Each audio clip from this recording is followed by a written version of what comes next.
দীর্ঘদিন ধরে বন্ধ থাকা ওমানের শ্রমবাজার পুনরায় চালুর অপেক্ষায় রয়েছেন হাজার হাজার বাংলাদেশি কর্মী।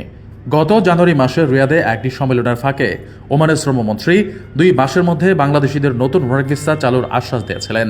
সেই ঘোষণা অনুযায়ী সদ্য সমাপ্ত মার্চ মাসের মধ্যেই ভিসা প্রক্রিয়া স্বাভাবিক হওয়ার কথা থাকলেও মধ্যপ্রাচ্যে ছড়িয়ে পড়া সংঘাতের কারণে তা এখনও বাস্তবায়িত হয়নি।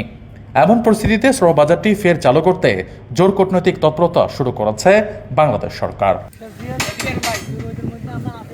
এ তৎপরতার অংশ হিসেবে বাংলাদেশের প্রধানমন্ত্রী তারেক রহমান ওমানের সুলতান হাইথাম বিন তারিকের কাছে একটি ব্যক্তিগত বার্তা পাঠিয়েছেন। প্রধানমন্ত্রীর পররাষ্ট্র বিষয়ক উপদেষ্টা হুমায়ুন কবির ওমানের পররাষ্ট্রমন্ত্রী সাইদ বদর বিন হামাদ আল বুসাইদির সঙ্গে সাক্ষাৎ করে চলতি মাসে চিঠিটি হস্তান্তর করেন। এ সময় ওমানের মন্ত্রীর সাথে পররাষ্ট্র বিষয়ক উপদেষ্টা বেশ কয়েকটি গুরুত্বপূর্ণ বিষয়ে আলাপ করেন। এর কয়েকদিন পরেই গত বৃহস্পতিবার মাসকাটে ওমানের পররাষ্ট্রমন্ত্রীর সাথে দ্বিপক্ষীয় বৈঠক করেছেন বাংলাদেশের পররাষ্ট্রমন্ত্রী ডক্টর খলিলুর রহমান।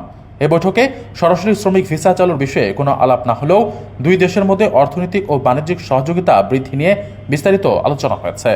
সব মিলিয়ে সাম্প্রতিক এসব উচ্চ পর্যায়ের বৈঠক প্রধানমন্ত্রীর ব্যক্তিগত চিঠি ও নিবিড় কূটনৈতিক যোগাযোগের কারণে নিকট ভবিষ্যতে ওমানের শ্রমবাজার নিয়ে একটি ইতিবাচক খবর আসতে পারে বলে আশা করছেন সংশ্লিষ্টরা।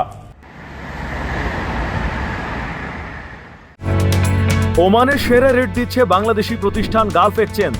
প্রিয়জনকে টাকা পাঠাতে আজই আসুন আমাদের যে কোনো ব্রাঞ্চে অথবা কল করুন স্ক্রিনে দেয়া নাম্বারে। গালফ এক্সচেঞ্জ, বাংলাদেশিদের প্রিয় এক্সচেঞ্জ।